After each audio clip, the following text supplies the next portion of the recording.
కేసీఆర్ గారి కూతురు కవిత ఒక కొత్త పార్టీ పెడుతుందని మీ కామెంట్స్ ఏంటని ఎంతో మంది మీడియా మిత్రులు కాల్ చేస్తున్నారు, టెక్స్ట్లు పెడుతున్నారు, ఇంటర్వ్యూలు అడుగుతున్నారు.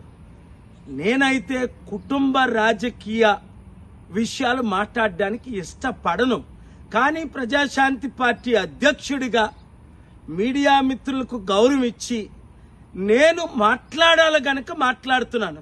దీనికి ఎగ్జాంపుల్ షర్మిలాయే.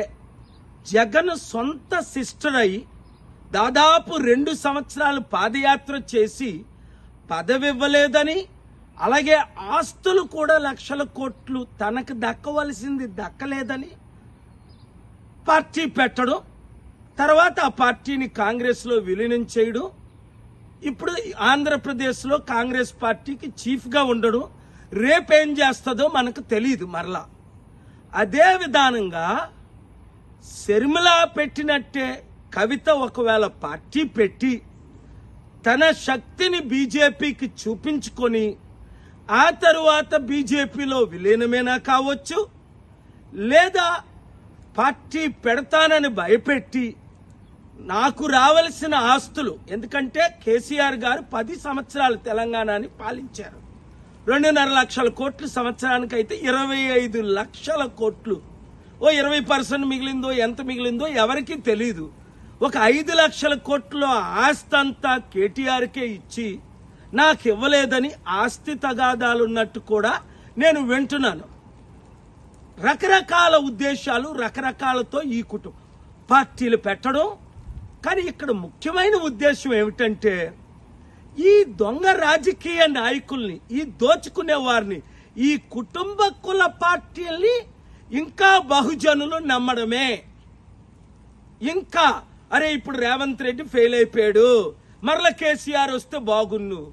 కానీ అరే కేసీఆర్ పాలనలో బంగారు తెలంగాణ 7 లక్షల కోట్లు అప్పు అయిపోయింది కదా, అవినీతి తెలంగాణ, అప్పుల తెలంగాణ, దరిద్ర తెలంగాణ అని గమనించిన వారు ఎవ్వరు కూడా మళ్ళా కేసీఆర్ గారిని కానీ కేసీఆర్ కుటుంబంలో ఎవరు పార్టీ పెట్టినా ఒక్కరు సపోర్ట్ చేయకూడదు. ఎందుకంటే ఇప్పుడు తెలంగాణ అప్పు 10 లక్షల కోట్లు.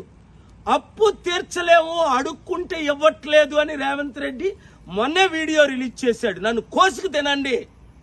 సో మార్పు రావాలి. ఆ మార్పు మీరు నేను కలిసి తేవాలి. అప్పుడే ప్రజాస్వామ్యం, అంబేద్కర్ ఆశయాలు నెరవేరుతాయి, అప్పులు తీరుతాయి, అభివృద్ధి చెందుతుంది. కనుక మీ అందరికి నేను ఇచ్చిన సలహా ఏంటంటే పాలన రావాలి, పాలన మారాలి. కొంతమంది మీడియా ఈ వీడియో వేయరు, ఎందుకంటే మనం వాళ్ళకి బిలాంగ్ కాదని. డేరింగ్, డాషింగ్, నీతి న్యాయం తెలిసిన ప్రతి మీడియా ఓనరు, ప్రతి యూట్యూబరు, ప్రతి ఒక్కరు ఈ వీడియో షేర్ చేయండి. ఎందుకంటే నేను వస్తేనే అప్పులు తీరుతాయి, అభివృద్ధి జరుగుతుంది. అన్ని విధాల నిరుద్యోగులకి ఉద్యోగాలు, ఉద్యోగులకి శాలరీస్, అడ్మినిస్ట్రేషన్ మారుతుంది. ఇలా లక్షల కోట్లు దోచుకోవడం ఉండదు. ఎందుకంటే నేనే లక్షల కోట్లు ప్రపంచానికి పంచిన సంగతి మీ అందరికి తెలుసు. వాళ్ళు కావాలా, మనం కావాలా, మీరే తేల్చుకోండి. ఈ వీడియో అందరికీ షేర్ చేయండి.